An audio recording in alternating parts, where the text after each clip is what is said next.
नमस्कार, हमारे इस खास कार्यक्रम आज का एजेंडा में आप सबका बहुत बहुत स्वागत है। मैं हूं आपके साथ मोनिका सिंह राणा।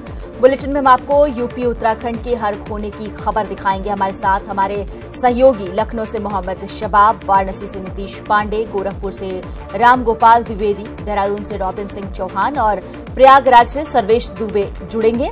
ये सभी संवाददाता उन खबरों के बारे में बताने वाले हैं जो आज का एजेंडा बन सकती है। हमारे तमाम सहयोगी हमसे लाइव जुड़ चुके हैं। सबसे पहले रुख राजधानी का करते हैं, बात शबाब से करते हैं। शबाब, आज काफी बड़ी खबर जो निकलकर सामने आ सकती है। कहा जा रहा है कि तेजस्वी जो हैं वो अखिलेश यादव से मुलाकात कर सकते हैं। इससे पहले कल उन्होंने देर रात मायावती से मुलाकात की थी। उस मुलाकात में क्या कुछ सामने आया, कुछ बताया जा रहा है और आज की मुलाकात का वक्त क्या तय हुआ है?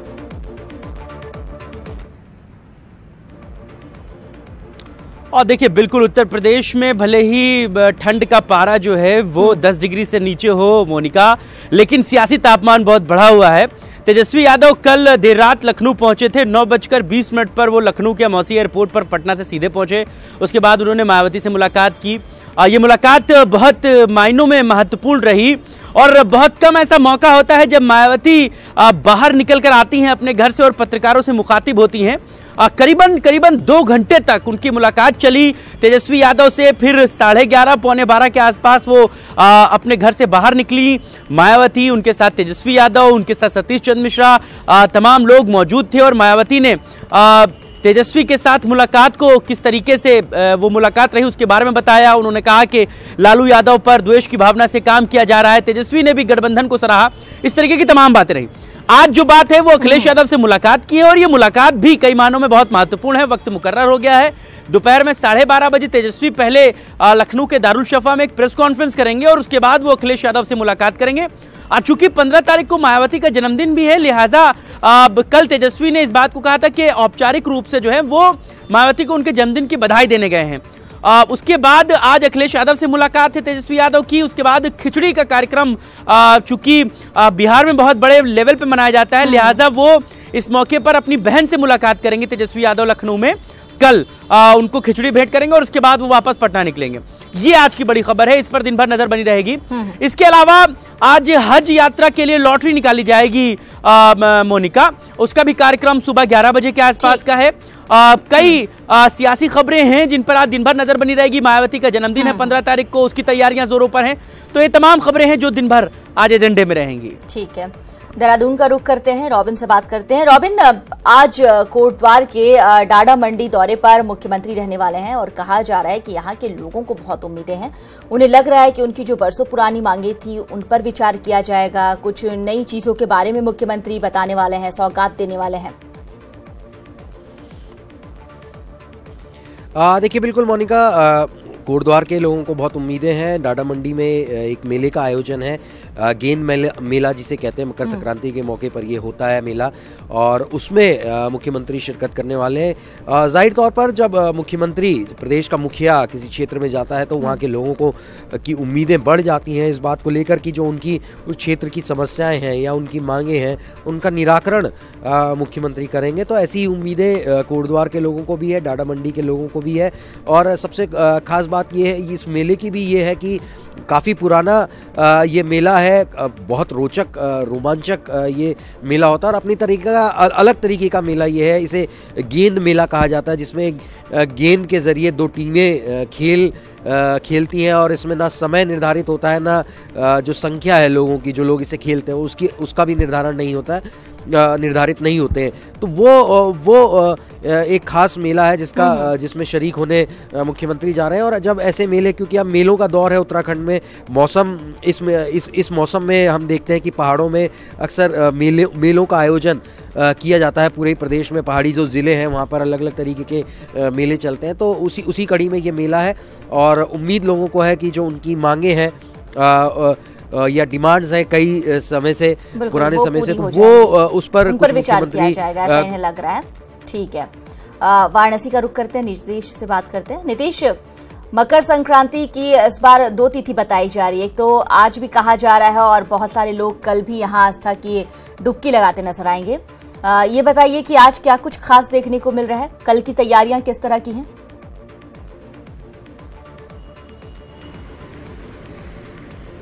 मोनिका, अगर मकर संक्रांति की बात करें तो बनारस चूंकि धार्मिक नगरी है और यहाँ पर स्नान के लोग बहाने ढूंढते हैं, पुण्य के बहाने ढूंढते हैं। आज 14 और 15 की मध्य रात्रि 2:13 से सूर्य धनु से मकर राशि में प्रवेश करेगा और तब संक्रांति के स्नान का उसके बाद से फल मिलना शुरू होगा। लेकिन चूंकि 14 जनवरी को संक्रांति के स्नान होते आए हैं तो तिथि के अनुसार लोग मान के आज भी कुछ लोग स्नान करने गंगा घाट पे पहुंच रहे हैं, स्नान ध्यान दान कर रहे हैं और ये लोग कल भी स्नान ध्यान और दान करेंगे। इसके साथ ही मोनिका आपको बता दूं कि बनारस में 14 जनवरी संक्रांति के दिन अगर बात करें पिछले दिनों में भी और अगर खास तौर पे 14 जनवरी की बात करें तो यहाँ पे पतंगबाजी की परंपरा है। यहाँ पे पतंगे उड़ाई जाती हैं तो लोग पतंगों को उड़ाने में खासा दिलचस्पी दिखा रहे हैं।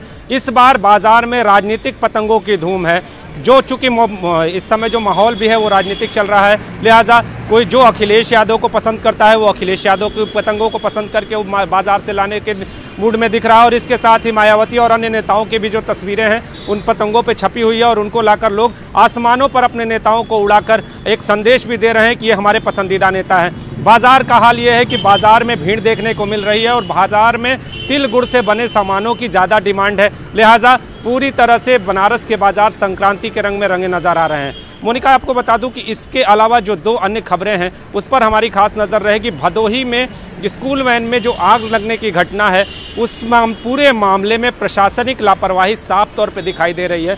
मोनिका, पूरे भदोही में 77 से ज़्यादा अवैध स्कूलों के चलने की बात सामने आ रही है, लेकिन सवाल ये उठता है कि भदोही प्रशासन अगर इस पूरे मामले के होने के बाद अब जागरूक हो रहा है तो पहले क्या कर रहा था।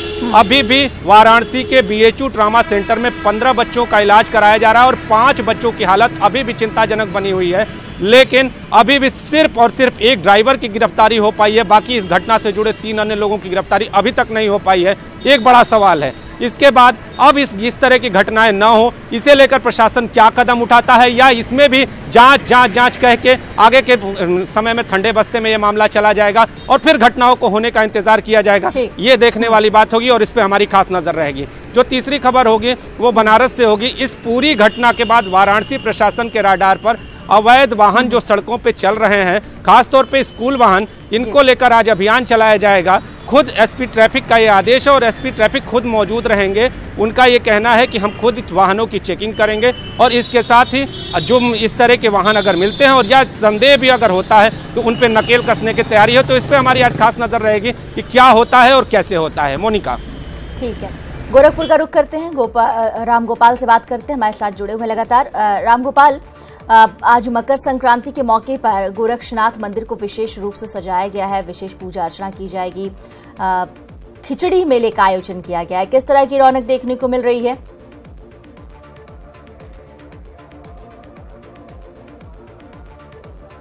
भले ही मकर संक्रांति कल हो और कल से ये पर्व मनाया जाएगा, कल जो है मेन पर्व है, कल पहले गोरक्षपीठाधीश्वर पूजा करेंगे, उसके बाद नेपाल नरेश की खिचड़ी चढ़ेगी, फिर आम श्रद्धालु की खिचड़ी चढ़ेगी। लेकिन चूंकि आज 14 तारीख है और पूर्वांचल के कुछ हिस्सों में आज ही के दिन खिचड़ी मनाई जा रही है, इस कारण बड़ी संख्या में दूर दराज से आए श्रद्धालु गोरक्षनाथ मंदिर में खिचड़ी चढ़ा रहे हैं और ये सुबह 5 बजे से ये जो सिलसिला है ये अभी तक चल रहा है। रुक रुक के श्रद्धालु आ रहे हैं और चढ़ा रहे हैं। आज का जो एजेंडे की अगर हम बात करें तो मुख्यमंत्री योगी आदित्यनाथ खुद गोरखपुर में मौजूद हैं और आज उनके गोरखपुर दौरे का दूसरा दिन है। अगर सरकारी कार्यक्रम आधिकारिक रूप से जो जारी किया गया है उसमें सिर्फ एक कार्यक्रम है कि वो 12 बजे से लेकर 1:30 बजे। अच्छी बात यह है कि इस वक्त मंत्रोच्चार भी हम सुन रहे हैं, किस तरह से मंत्रोच्चारण किया जा रहा है। जरा तस्वीरें भी अगर मुमकिन हो तो दिखाइए, आसपास किस तरह का नजारा देखने को मिल रहा है इस वक्त।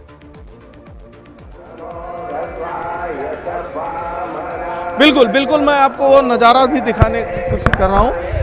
आप देखिए कि इस समय जो है गोरक्षनाथ मंदिर बिल्कुल सजाया गया है। गोरक्षनाथ मंदिर में जो है श्रद्धालु आ रहे हैं और श्रद्धालु अपनी खिचड़ी चढ़ा रहे हैं। लेकिन आज जो आप भीड़ देख रही हैं, इस भीड़ की कई गुना भीड़ अधिक कल होगी, क्योंकि मकर संक्रांति का जो मेन पर्व है वो कल है। पूर्वांचल में 14 तारीख को ही कुछ जगहों पे खिचड़ी मनाई जा रही है, तो उसी के मद्देनजर जो दूर दराज से श्रद्धालु आए हैं, खास करके नेपाल से और बिहार के से जो श्रद्धालु आए हैं, वो श्रद्धालु श्रद्धालु आज ही खिचड़ी का दान कर रहे हैं और भगवान गोरक्षनाथ को खिचड़ी चढ़ा रहे हैं। मैं आपको आज मुख्यमंत्री योगी आदित्यनाथ का कार्यक्रम बता रहा था। आज मुख्यमंत्री योगी आदित्यनाथ का सिर्फ एक आधिकारिक कार्यक्रम लगा हुआ है, वो कार्यक्रम है 12 से 1:30 बजे तक विश्वविद्यालय में ODOF के कार्यक्रम में शिरकत करेंगे। उसके बाद फिर वापस मुख्यमंत्री इसी गोरक्षनाथ मंदिर में आ जाएंगे और यहाँ पे वो जो कि कल जो खिचड़ी मेला है वो बहुत बड़ा पर्व इस मंदिर के लिए माना जाता है, गोरक्षनाथ के लिए माना जाता है, तो उसकी तैयारियों पे वो खुद नजर रखे। क्योंकि वो गोरक्ष पीठाधीश्वर हैं तो इस कारण से उनकी ही पूजा पाठ के बाद जो है और श्रद्धालु फिर खिचड़ी चढ़ाएंगे, आम श्रद्धालु खिचड़ी, तो उसकी भी तैयारी योगी आदित्यनाथ जी कर रहे हैं और यहाँ पे वो मौजूद है। आज दूसरी एक खबर और है कि आज गोरखपुर में रोज बेरोजगार मेला लगाया जा रहा है। करीब 46 से अधिक कंपनियां यहाँ रोजगार देने के लिए आई हुई हैं। 5000 से अधिक नौजवानों को आज रोजगार मिलेगा, उसमें भी मुख्यमंत्री योगी आदित्यनाथ शिरकत कर सकते हैं। 10 बजे से दीक्षा भवन में, गोरखपुर विश्वविद्यालय के दीक्षा भवन में ये मेला आयोजित किया जा रहा है, तो उस पर भी आज हमारी नजर रहेगी कि कितने बेरोजगारों को आज रोजगार यहाँ पे मिल रहा है। मुख्यमंत्री के क्या कुछ कार्यक्रम रहता है 1:30 बजे के बाद, उस पर भी हमारी नजर रहेगी। साथ ही इस गोरक्षनाथ मंदिर में जो सिलसिला सुबह से शुरू हुआ है वो कल तक कितना भव्य रूप लेगा, कितना दिव्य रूप लेगा, इस पे भी हमारी नजर बनी रहेगी। प्रयागराज का रुख करते हैं, सर्वेश से बात करते हैं। सर्वेश, मकर संक्रांति के मौके पर 15 तारीख को विशेष इंतजाम किए गए हैं, किस तरह की तैयारियां हैं और आज किस तरह की रौनक देखने को मिलेगी दिन भर? देखिए, प्रयागराज कुंभ मेले की शुरुआत यूं तो 15 जनवरी को मकर संक्रांति के स्नान पर्व से होगी, लेकिन आज से ही रौनक यहाँ पर देखने को मिल रही है। लगातार श्रद्धालु दूर दूर से प्रयागराज कुंभ मेले में पहुँच रहे हैं और आज भी यहाँ पर आस्था की डुबकी लोग लगा रहे हैं। इसको लोकल स्नान कहा जाता है आमतौर की भाषा में, और मकर संक्रांति का विशेष महत्व होता है नदियों में स्नान का और प्रयागराज में स्नान का, और खास तौर पर जब कुंभ का आयोजन हो रहा है ऐसे में स्नान का विशेष महत्व है। इसीलिए लोग यहाँ पर खिंचे आ रहे हैं। हम दिखाना चाहेंगे, कैमरा पर्सन से कहेंगे कि वो संगम जाने के मार्ग को दिखाएं कि किस तरह से श्रद्धालु बड़ी संख्या में यहाँ पहुँच रहे हैं और लगातार लोगों के आने का क्रम जारी है। सुरक्षा की अगर बात करें तो सुरक्षा के चाक चौबंद इंतजाम किए गए हैं। रूट का डाइवर्जन कल देर शाम से ही कर दिया गया था। 4 व्हीलर वाहन जो है किसी तरह मेला क्षेत्र में प्रवेश नहीं कर रहे हैं।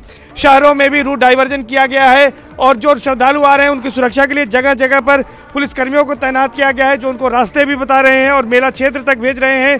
तो लोग यहाँ पर पहुँच रहे हैं। पूरी तरह से कुंभ मेले में भक्तिमय माहौल है।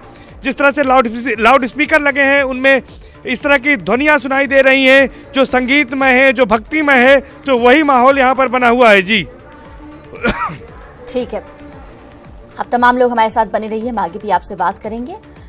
तो हमारे तमाम सहयोगी आज जो प्रमुख खबरें, बड़ी खबरें हो सकती हैं संभावित, उसके बारे में बता रहे हैं। साथ ही मकर संक्रांति को लेकर किस तरह की तैयारियां की गई हैं। हमारे तमाम सहयोगी लाइव जुड़े हुए हैं जो आज कौन सी बड़ी खबरें होंगी जिस पर नजर रहेगी बता रहे हैं। लखनऊ का रुख करते हैं, मोहम्मद शबाब से बात करते हैं। शबाब, ऐसा गठबंधन हुआ कि ऐसा पहली बार देखने को मिल रहा है जब सपा के कार्यालय के बाहर बसपा की होर्डिंग्स और बसपा के कार्यालय के बाहर सपा के होर्डिंग्स, साफ पता चलता है किस तरह से एक दूसरे का मनोबल बढ़ाने की कोशिश हो रही है और वादे को लेकर कितने ज्यादा हम अटूट है उस चीज को लेकर, उसे ना टूटने के लिए किस तरह से कोशिशें की जाएंगी, एक मैसेज देने की कोशिश की जा रही है। इन सबके बीच अब बीजेपी की ओर से भी एक 15 से 10 फरवरी तक बूथ लेवल का सम्मेलन किया जाना है। क्या लग रहा है आपको, किस तरह के आसार बनते नजर आ रहे हैं? अब लोकसभा चुनाव में बहुत कम वक्त बचा है और अगर बात रीजनल पार्टियों की जाए तो कई छोटी छोटी पार्टियां हैं जो इस गठबंधन को अपना सहयोग देने के लिए आतुर नजर आ रही हैं।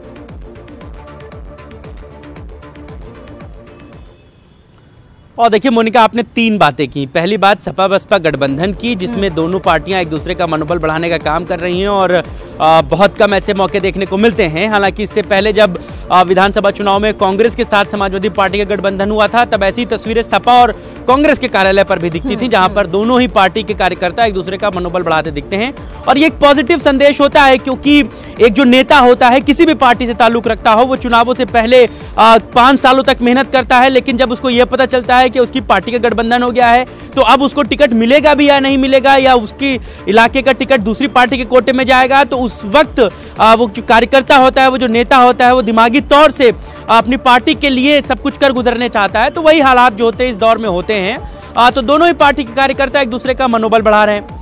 दूसरी बात आपने जो की वो भारतीय जनता पार्टी के बूथ लेवल सम्मेलन की है। 15 जनवरी से 10 फरवरी तक ये कार्यक्रम होना है। चूंकि 30 जनवरी को अमित शाह भी लखनऊ में रहेंगे, लिहाजा इससे जुड़ी हुई तमाम बातें जो हैं, जो तमाम तैयारियां हैं, वो मुकम्मल की जा रही है।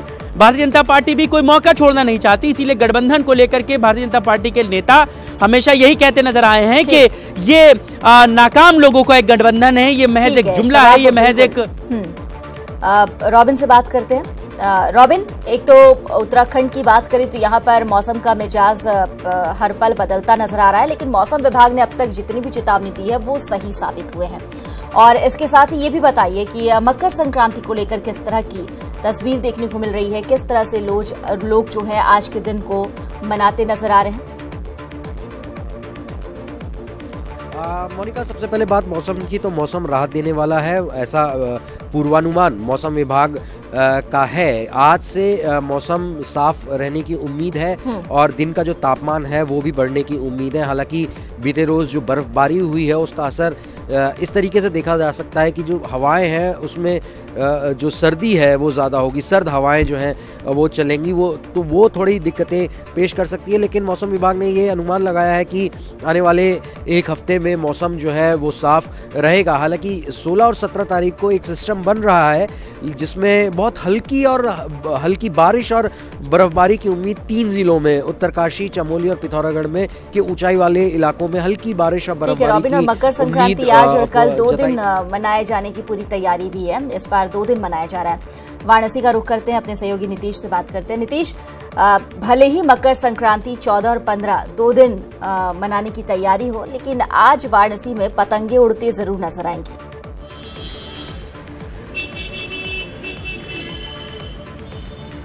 निश्चित तौर पे मोनिका, पतंगों की बात करें तो पतंगे 2 दिन अगर बात करें, जो पतंगबाज होते हैं, पतंग मस्ती का जरिया माना जाता है कि लोगों को मस्ती करने के लिए एक बहाना मिलता है, तो पतंग उड़ाते हैं लोग। घाट किनारे जाते हैं, छतों पे पतंगबाजी होती है। इसके साथ ही आपको बता दूं मोनिका कि बाजार में जो राजनीतिक पतंगे बिक रही हैं उसमें मोदी पतंगे, जिनकी खास तौर पे डिमांड है, प्रधानमंत्री यहाँ से सांसद हैं, देश के प्रधानमंत्री हैं और लोगों की उनमें एक प्रेम की भावना होती है लोगों की, काशी के लोगों की, लिहाजा मोदी पतंगों की खास डिमांड देखने को मिल रही है। जो यहाँ के रहने वाले लोग हैं वो तरह तरह की राजनीतिक पतंगे ले रहे हैं, लेकिन मोदी पतंगे जो हैं वो बाजार में विशेष बिक रही हैं और डिमांड देखी जा रही है। इसके साथ ही आपको बता दूं मोनिका कि बाजार में सिर्फ पतंगों के अलावा तिल गुड़ के आइटम की भी जो है डिमांड, खास तौर पे तिल और गुड़ के मकर संक्रांति हमारी पूरी भी नहीं हो पाती।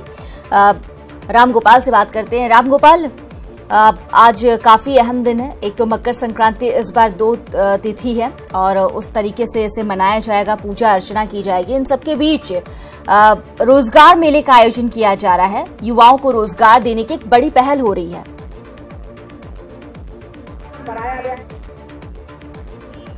बिल्कुल बिल्कुल, जिस तरीके से लखनऊ में सियासी पारा गर्म है, लेकिन गोरखपुर में मुख्यमंत्री मौजूद हैं, तो मुख्यमंत्री अपने एजेंडे पे चल रहे हैं। उनका जो सेट एजेंडा है, एक तरफ जो बेरोजगार हैं उनको रोजगार देने की कोशिश हो रही है, उसी के तहत मेला लगाया जा रहा है। 5000 से अधिक नौजवानों को आज रोजगार मिलेगा। दूसरा जो 1 डिस्ट्रिक्ट 1 प्रोडक्ट कार्यक्रम मुख्यमंत्री योगी आदित्यनाथ जिस कार्यक्रम में आज शिरकत करेंगे, उसमें गोरखपुर, बस्ती और आजमगढ़ मंडल से 6000 लाभार्थियों को बुलाया गया है। 1 डिस्ट्रिक्ट 1 प्रोडक्ट मुख्यमंत्री योगी आदित्यनाथ का ड्रीम प्रोजेक्ट है। इनका साफ कहना है कि हर जिले से कोई एक ना एक चीज प्रसिद्ध होती है, हम उसी को आगे बढ़ाएंगे जिससे वो जिला आगे बढ़े। अब अगर इसके हम सियासी मायने को समझे, लखनऊ में पार्टियां मिल रही हैं, तो मुख्यमंत्री सीधे इसके सियासी मायने को अगर हम समझे तो गोरखपुर बीजेपी के संगठन बड़े सियासी मायने निकाले ही जाएंगे।